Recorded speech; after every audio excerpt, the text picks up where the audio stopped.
আসসালামু আলাইকুম এভরিওয়ান। পরিণতি গল্পের প্রথম পর্ব। তো চলো বেশি কথা না বলে গল্প শুরু করা যাক। আমার স্ত্রী রেহানা 2 দিন আগে আমাকে আর আমার 6 বছরের ছোট মেয়েকে ফেলে আমাদের পাশের বাসার উজ্জ্বলকে বিয়ে করে পালিয়ে গেছে। গ্রামে এই নিয়ে বিচার বসবে আগামী পরশু।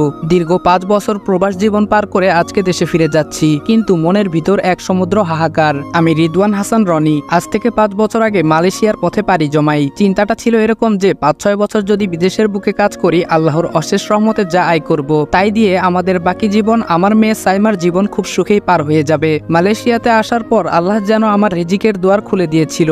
যেখানে দেশে থাকা অবস্থায় সারাদিন অক্লান্ত পরিশ্রম করে 150 থেকে 200 টাকা আয় করতাম, সেখানে এই দেশে আসার পর গড়ে প্রতিদিন বাংলাদেশি 1000 থেকে 1500 টাকা আয় করতাম। প্রতি মাসে 40,000 টাকা পাঠাতাম। 10,000 টাকা দিয়ে সংসারের যাবতীয় খরচ আর 5,000 টাকা হাত খরচ করতে বলতাম।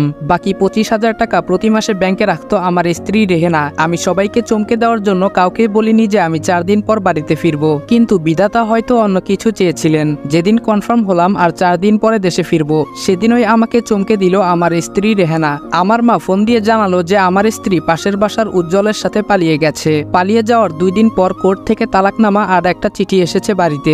বগুড়া জেলার ছোট একটা গ্রামে আমাদের বাড়ি। রেহানার সাথে আমার বিয়েটা ছিল প্রেমের। আমার বাবা মা সহজে মেনে নিলেও রেহানার বাবা এলাকার ধনী ব্যক্তি হওয়াতে আমাদের বিয়ের পর তিনি রেহানার সাথে সমস্ত সম্পর্ক ছিন্ন করে। এমনকি ওই বাড়ির কেউ আমাদের সাথে কোনোদিন দেখা করা কিংবা কথা বলার সাহস পেত না। অবশ্য এতে রেহানার কোনো আফসোস ছিল না। সে বারবার বলতো, রেদওয়ান, জীবন একটাই, এক জীবনে ভালোবাসার মানুষকে ছাড়া বেঁচে থাকবো এটার মানেই হয় না। তাই বাবা মাকে ছেড়ে দিতেও রাজি, কিন্তু তোমাকে ছাড়তে পারবো না। এখন বুঝতে পারছি যে আমার জন্য নিজের বাবা মাকে ছেড়ে দিতে পারে, সে যখন তখন আমাকেও ছেড়ে দিতে পারবে। আর সেটাই হলো আমার সাথে। আমার সোনার সংসার ছেড়ে চলে গেল, কিন্তু একবারও কি আমার মিষ্টি মেয়েটার মুখের দিকে তাকায়নি ও? নিজের গর্ভে যে মেয়েকে প্রায় 10 মাস রেখেছে তাকে ফেলেই অন্যের হাত ধরে চলে গেল। তোমাকে অভিশাপ দেব না রেহেনা, কিন্তু একটা কথা মনে রেখো, মাথার ওপর আছে বিশাল আকাশ, পায়ের নিচে জমিন। এই বিশাল আকাশ আর জমিনের মালিক কিন্তু সব দেখেছে। তোমার করা অন্যায়ের শাস্তি সে তোমাকে দেবেই। পাপ কারো পিছু ছাড়ে না। আজকের দিনটার অপেক্ষায় ছিলাম বিগত কয়েক বছর ধরে। কবে দেশে যাব, তারপর জমানো টাকা দিয়ে একটা বড়সড় কাপড়ের দোকান দেব।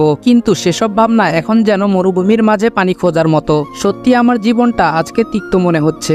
একটা কথা আছে, সুখে থাকতে ভূতে কিলায়। আমার স্ত্রীর অবস্থাটাও ঠিক তাই হবে। উজ্জ্বলের মতো লম্পটকে বিয়ে করা ওর জীবনের সবচেয়ে বড় ভুল। যাক, সে বিষয়ে এখন ভাবার সময় নেই। এখন এয়ারপোর্টের উদ্দেশ্যে রওনা দেই। ব্যাগ গোছাতে গিয়ে হঠাৎ নেকলেসটা হাতে পড়লো। মালয়েশিয়াতে প্রায় 15,000 দাম নিয়েছে, যেটা বাংলাদেশের টাকায় 3 লক্ষের একটু বেশি হয়। হ্যাঁ, এটা আমার স্ত্রীর জন্যই কিনেছি, কিন্তু এখন আমার স্ত্রী যে নেই। যাই হোক, এখন তাড়াতাড়ি গুছিয়ে এয়ারপোর্টের উদ্দেশ্যে রওনা দেই। পিঠে একটা ব্যাগ আর হাতে একটা ব্যাগ নিয়ে গ্রামের মাটিতে পা দিলাম।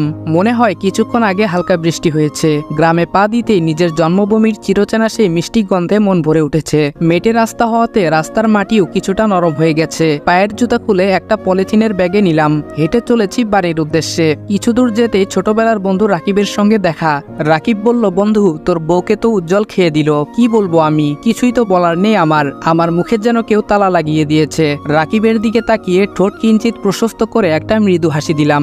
আমাকে আর মাথা উঁচু করে চলা মানায় না, তাই মাথাটা নিচু করে রাকিবের সামনে থেকে বিদায় নিয়ে হাঁটতে লাগলাম। পেছন থেকে রাকিব বলল, রেদওয়ান, আমার কথায় কষ্ট পাইলেও কিছু করার নেই দোস্ত। গ্রামের প্রত্যেকটা মানুষ এর থেকেও বাজে কথা তোকে শোনাবে। তোর মেয়েটাকে দেখলে সবাই কি বলে জানিস?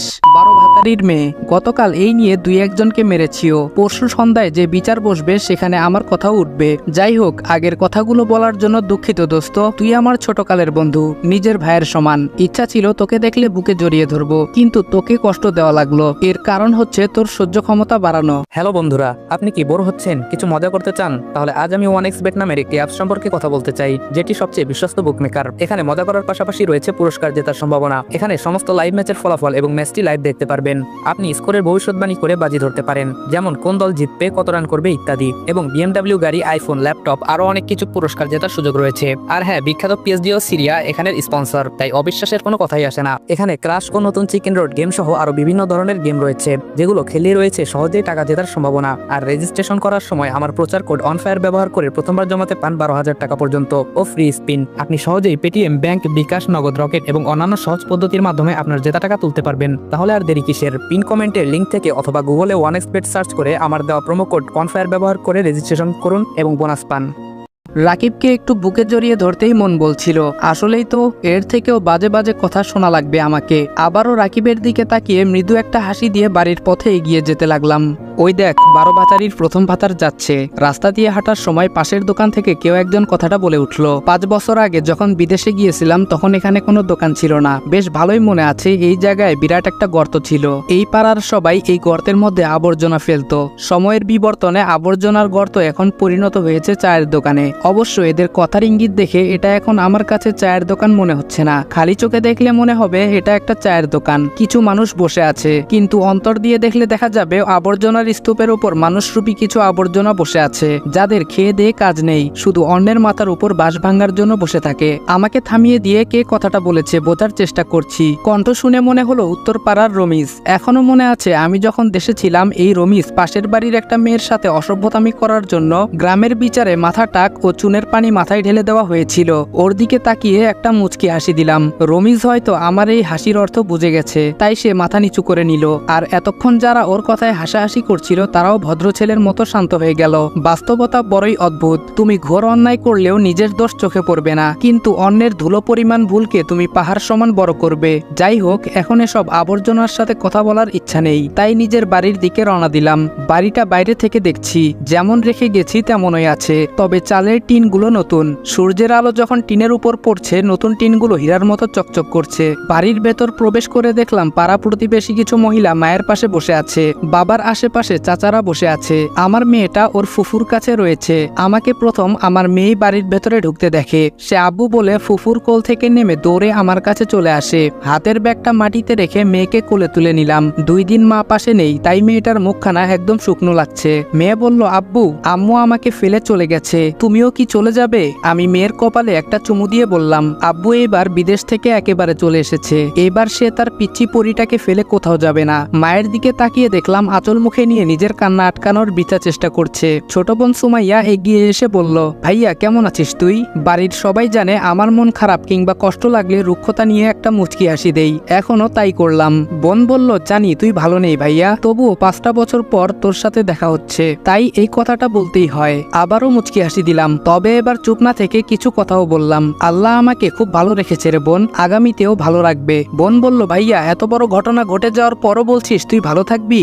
বোনের কথা শুনে বরাবরের মতো আবারও মিষ্টি হাসি দিয়ে বললাম, আল্লাহ যা করেন তার বান্দার ভালোর জন্যই করেন। আমি যদি আমার ধৈর্য হারিয়ে ফেলি তাহলে আমার ঈমান দুর্বল হয়ে যাবে বোন, তাই সদা আল্লাহর কাছে শুকর গুজার করি। বোন আর কোনো কথা না বলে ব্যাগ 2টা নিয়ে চলে গেল। আমি মেয়েকে কোলে নিয়ে মায়ের কাছে গেলাম। আমি বললাম, মা তুমি কেমন আছো? আমার কথার উত্তর দিতে পারলো না মা, হু হু করে কেঁদে উঠলো। আমি বললাম, মা এমন ভাবে কেঁদো না, আদৌ কি এমন কিছু ঘটেছে যার জন্য এভাবে কান্না করতে হবে? মা বলল, তুই কেমন আছিস বাবা? আমি বললাম, আলহামদুলিল্লাহ মা, আমি খুব ভালো আছি। মা বলল, এসব কি হয়ে গেল?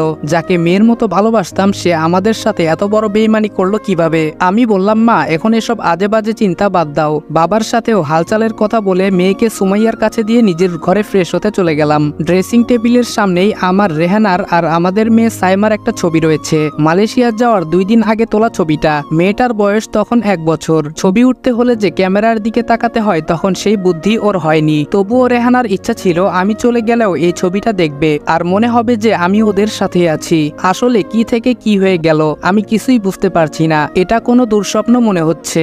ঘুমটা ভেঙে যাক, আমার সুন্দর দিনগুলো ফিরে আসুক। কিন্তু আফসোস সেসবের কিছুই হবে না। একদিন পর গ্রামে বিচারের মজলিসে বসে আছি। আমি, বাবা, রেহানার বাবা, উজ্জ্বলের বাবা, গ্রামের গণ্যমান্য ব্যক্তিরা আর এসব দেখে মজা মারতে আসা গ্রামের অন্যান্য সাধারণ লোকজন।